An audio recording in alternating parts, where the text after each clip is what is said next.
Hello future IITians and NITians, welcome to JEE Main PYQ series. आज का question हमारे लिए ये रहा है और इस क्वेश्चन में क्या पूछा गया है, हमको दिया गया है x as a function of t जो कि x is equal to 4t square दिया है और हमको बताना है कि इसमें वेलोसिटी क्या होगी किसी भी पार्टिकल की t is equal to 5 second पर। तो बेसिकली अगर हम देखें तो यहाँ से लिख सकते हैं x is equal to 4t square.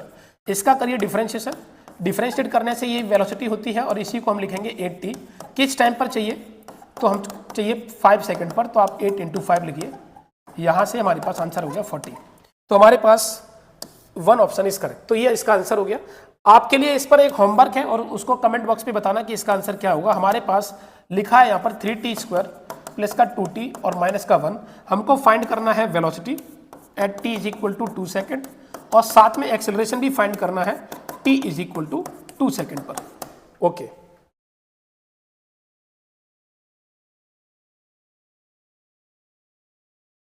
Hello future IITians and NITians, welcome to JEE Main PYQ series. हमारे लिए आज का क्वेश्चन जो दिया है वो ये है और उसमें बोला गया है कि एक पार्टिकल रेस से स्टार्ट करता है और x इक्वल टू 0 से स्टार्ट करता है। वेलोसिटी हमारे पास दिया है वो ये दिया और बता रहा है कि एक्सेलरेशन फाइंड करो।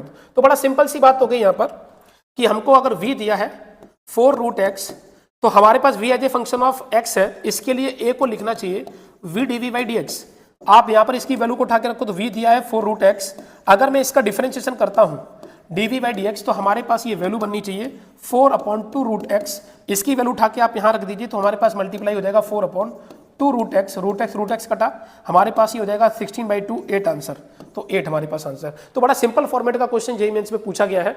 इसके लिए एक आपका होमवर्क है, हमारे पास दिया है v is equal to 3x square और हमको फाइंड करना है कि हमारे पास एक्सेलरेशन क्या होगा।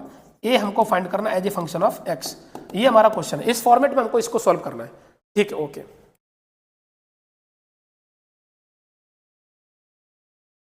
Hello future IITians and NITians, welcome to JEE Main PYQ series. आज का क्वेश्चन हमारा ये रहा और ऐसा क्वेश्चन ऑलरेडी हम लोग क्लास में डिस्कस कर चुके हैं। तो इसमें अभी क्या क्वेश्चन दिया है ध्यान से देखिए। बोला गया है कि हमारे पास जितनी डिस्टेंस कवर हो रही है उसकी आधी डिस्टेंस हमारे पास 40 से चल रहा है और आधी डिस्टेंस 60 से चल रहा है। तो हम लोग उससे जनरलाइज करके हम ऐसा लिख सकते हैं कि मान लो पूरी डिस्टेंस हमारे पास d है तो उसका d/2 हमारे पास चल रहा है मान लो v1 से और ये v2 से चल रहा है। हम ये बात जानते हैं आधी अगर डिस्टेंस अलग अलग स्पीड से चलेंगे तो टाइम भी हमारा अलग अलग लगेगा। इसके केस में अगर हमको एवरेज स्पीड निकालना हो तो आप लिखोगे यहाँ से d/2 प्लस d/2 अपॉन का t1 प्लस t2। यहाँ से अगर देखा जाए तो d अपॉन t1 को लिख सकते हो d/2 v1 plus d upon 2 v2। तो बेसिकली यहाँ से कट के हमारे पास आएगा 2 v1 v2 upon v1 plus